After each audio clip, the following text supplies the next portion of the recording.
Selamat sore teman-teman dan Kak Sheryl. Kami dari kelompok 5. Kami akan menjelaskan apa yang disebut dengan pipelining dalam arsitektur komputer.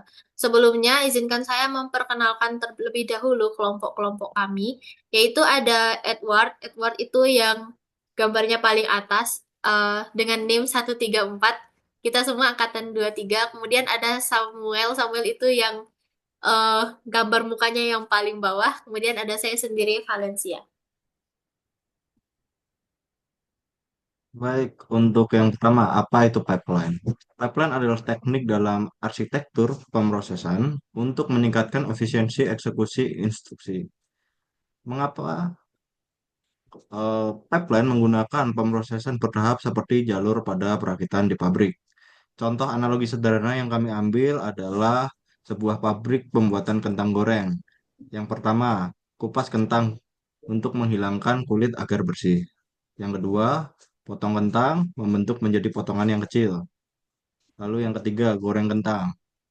Memasaknya sampai matang dan renyah. Yang keempat, beri bumbu, menambah garam atau bumbu lain agar enak. Lalu lima, di packing untuk siap diperjualbelikan. Setiap langkah-langkah dalam proses ini dilakukan secara berurutan, dan hasil dari satu langkah menjadi input untuk langkah berikutnya. Jika ada satu langkah yang terlewat atau salah, hasil akhir menjadi tidak sesuai dengan harapan.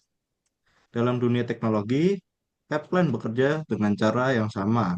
Data atau proses melewati beberapa tahap yang terorganisir, seperti dalam machine learning, processing, lalu training, evaluating, dan deploying, atau pemrosesan data di software engineering. Next, Kemudian kita akan masuk ke cara kerja pipeline.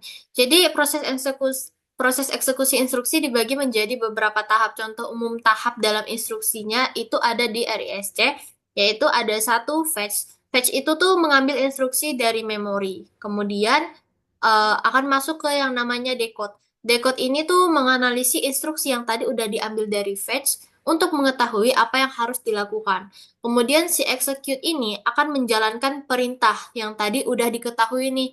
Instruksinya apa, di execute akan menjalankan perintahnya apa. Misalnya melakukan operasi matematika.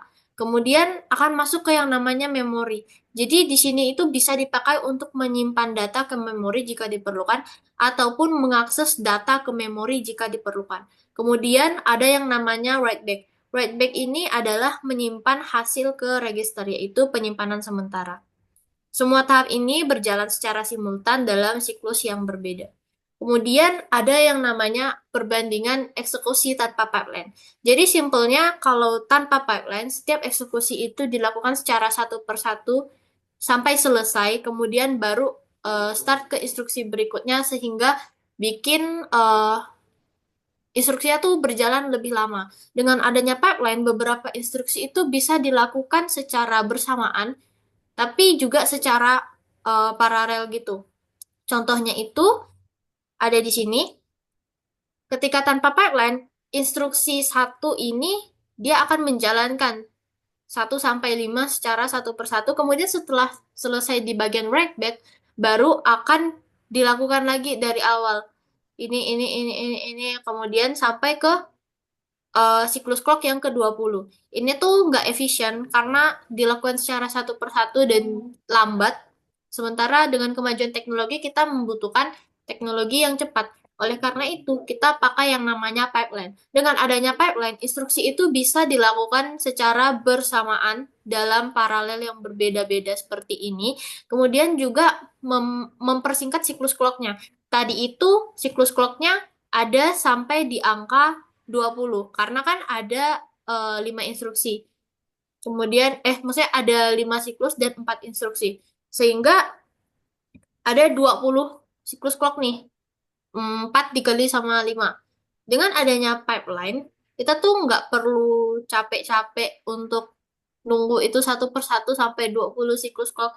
Karena pipeline mampu melakukan semuanya secara bersamaan sampai ini waktunya cukup hemat sih untuk saya karena dari 20 siklus clock dia bisa menghemat sampai tinggal hanya membutuhkan 9 siklus clock.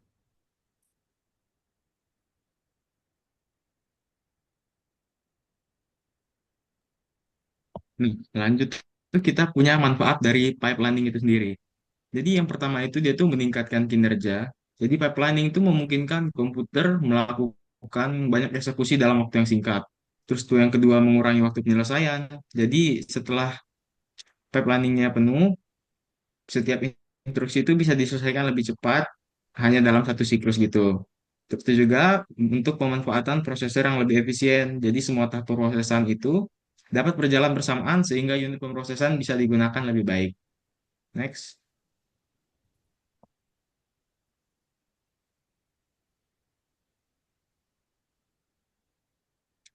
Kemudian untuk pipeline dalam RISC dan MIPS. Jadi RISC itu simple dan cocok ya untuk pipelining karena RISC itu dirancang dengan instruksi sederhana yang bisa dieksekusi dengan jumlah siklus tetap. Kemudian juga MIPS itu adalah contoh RISC yang dipakai di pipelining. Jadi MIPS sangat bergantung pada pipelining dan punya 5 tahap seperti tahap fetch, decode, execute, memory dan write back yang udah teman saya jelaskan di slide belakang tadi. Jadi nggak usah lagi ya. Oleh karena itu, instruksi RISC itu cocok buat pipeline karena instruksinya jadi sederhana dan juga jadi RISC itu lebih mudah diproses tanpa hambatan.